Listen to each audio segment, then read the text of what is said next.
को करें कि अल्लाह माफ़ कर देगा, अल्लाह माफ़ नहीं करता। अल्लाह कैसे माफ़ कर देगा भाई?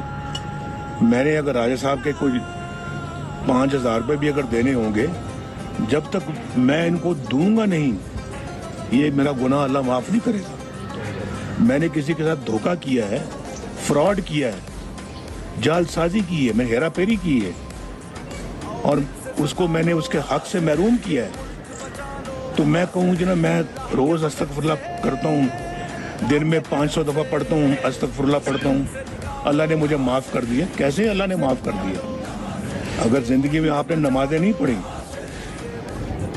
पिछली ज़िंदगी में आपने नमाज़ें नहीं पढ़ी, 40 साल आपकी उम्र हो गई है, 40 साल में आपने नमाज़ें नहीं पढ़ी, 41वें साल जाके आप अल्लाह से कहते हैं अल्लाह मुझे माफ़ कर दे, मैंने 40 साल नमाज़ें नहीं पढ़ी, आइंदा मैं पढ़ूंगा, और आप पढ़ना शुरू कर दें, वो अल्लाह माफ़ कर देगा। हुकूकुल बात नहीं होते, हुकूकुल अल्लाह के हक, अल्लाह के जो हक है वो माफ़ हो जाते हैं, लेकिन इंसानों के साथ जो आप सलूक करते हैं, तो वो गलत सलूक करते हैं, वो माफ़ नहीं होता, वो अल्लाह माफ़ नहीं करता। तो मैं ये कह रहा हूँ कि इसलिए झूठ नहीं बोलना चाहिए कि मैंने ये इलेक्शन जीतना है, हुकूमत में आना है, वज़ीर-ए-आज़म बनना है, सदर बनना है, तो मैं झूठ बोल के तो लोगों को धोखा दे के वोट मांगूं और वोट लूं और फिर मैं कुछ ना करूं, बल्कि उल्टा अपनी कौम को भी ख़राब करूं, कौम को भी मैं जो है ना वो उसके आदतों को बिगाड़ दूं, कौम की मैं जो अच्छे ज़हनों को मैं ख़राब कर दूं, उनको भी मैं आके धोखाधड़ी वाली बातें सुनाऊं आके और धोखाधड़ी सिखाऊं, और कौम के साथ भी मैं अपना ये जुल्म ज़्यादती करूं और लोगों की नशो नुमा जो है ना वो भी मैं उसमें भी कोई ख़राबी पैदा करूं, मुआशी हालात को ख़राब कर दूं, मुआशरती हालात को ख़राब कर दूं, समाजी हालात को ख़राब कर दूं, तो मैं मुझसे बड़ा जालिम इंसान तो फिर इस मुल्क में और कौन होगा? जो बात कहें सोच समझ के कहें और फिर उसको करें। हमारा ये अल्लाह के फजल करम से ये मोटो रहा है, असूल रहा है, तो कहना बल्कि कहें कम, करें ज़्यादा।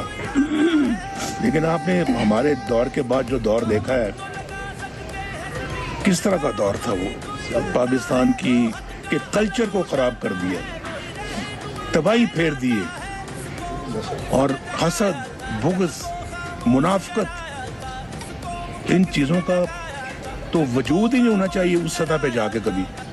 जब मैं वज़ीर-ए-आज़म था तो पाकिस्तान को डिफ़ॉल्ट से हमने उस वक्त भी बचाया, पाकिस्तान ग्रे लिस्ट में था, हम वाइट में लेकर आए, और IMF के साथ हमने प्रोग्राम जो है ना वो ख़त्म किया, बाय बाय कहा उसको, कोई किसी मुल्क से हमने पैसा नहीं मांगा, एक थैला नहीं मांगा अपने दौर में। हमारे दौर में हिंदुस्तान के 2 वज़ीर-ए-आज़म पाकिस्तान आए और आके कहा जी हम बैठे, हम बैठ के आपसे बात करना चाहते हैं। कितनी अच्छी बात थी ये। और अमेरिका के सदर जो है ना वो मुझसे बात कर रहे हैं कि नवाज शरीफ साहब आप $5 अरब ले लें, धमाके ना करें। तो मैंने अच्छा किया ना, मैंने $5 अरब नहीं लिए, लेकिन धमाके कर दिए मैंने। वो $5 अरब मैं कहता ना मुझे दे दो यार, पाकिस्तान के लिए नहीं, मुझे दे दो। वो कहता अच्छा तुम ले लो, धमाके ना करो, चाहे मेरा बाद में जो कुछ भी बनता वो बनता, मेरे साथ जो कुछ भी होता वो बाद में होता, लेकिन वो $5 अरब मुझे भी दे देता। लेकिन हमारा अपना एक ज़मीर है, हमारा एक अपना जो है वो एक कॉन्शियस है, ज़मीर है, एक असूल है, और अल्लाह के फजल करम से खौफ खुदा है, अवाम की बेहतरी और उसकी खुशहाली का एक ख्वाब लेके हम फिर रहे हैं, वतन से मोहब्बत, और वतन से मोहब्बत है, और इस मुल्क की मिट्टी से मोहब्बत है। हम कैसे जो है वो یہ کام کر لیتے.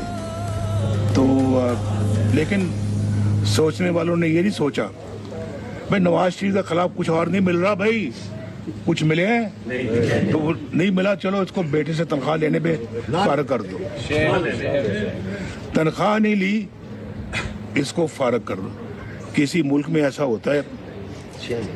اگر ہوتا ہے تو یار بتاؤ. یہ پہلی مثال پاکستان نے قائم کی ہے.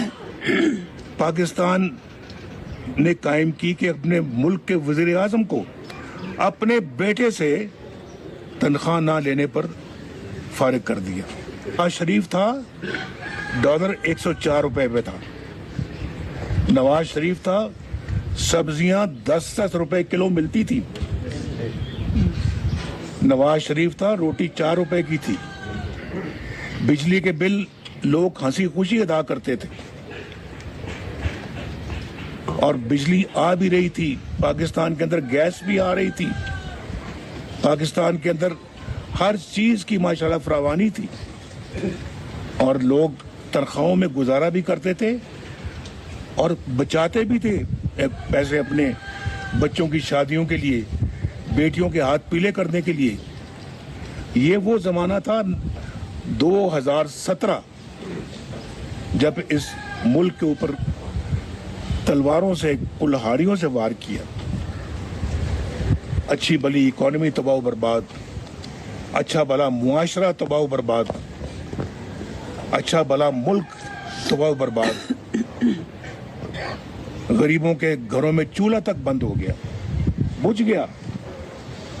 پوچھیں لوگوں سے جا کے کس طرح سے زندگی بسر کر رہے ہیں. آج زیادہ تر لوگ تو اس ملک میں غریب ہیں, اللہ تعالیٰ ان سب پہ رحم کرے. لیکن ایک آج 20-25 ہزار روپے کمانے والا شخص جس کے 2-3 بچے بھی ہوں اور گھر میں اور بھی بڑے ہوں, بزرگ کو گزارا کر سکتا ہے؟ یار بتاؤ مجھے, نہیں بتائیں 25 ہزار روپے سے کتنے دن گزارا کر سکتا ہے؟ کتنے دن چلتا ہے یہ؟ 1 ہفتہ. ٹھیک کہہ رہے ہیں آپ, ٹھیک کہہ رہے ہیں. باقی 3 ہفتے کیا کرتا ہے وہ آدمی؟ سوچیں کہ کس نے اس ملک کو اس حال تک پہنچایا ہے, کس نے؟ یہ سوچنے والی باتیں ہیں, بہت سوچنے والی باتیں ہیں. کس نے پہنچایا ہے؟ بڑا ظلم کیا ہے ان لوگوں نے پاکستان کے ساتھ, بہت بھاری ظلم کیا ہے. اور کسے کہانیاں تو آپ سن رہے ہیں ان کے بارے میں, اب بھی سن رہے ہیں آپ. یہ کردار تھا ان لوگوں کا, یہ کردار تھا.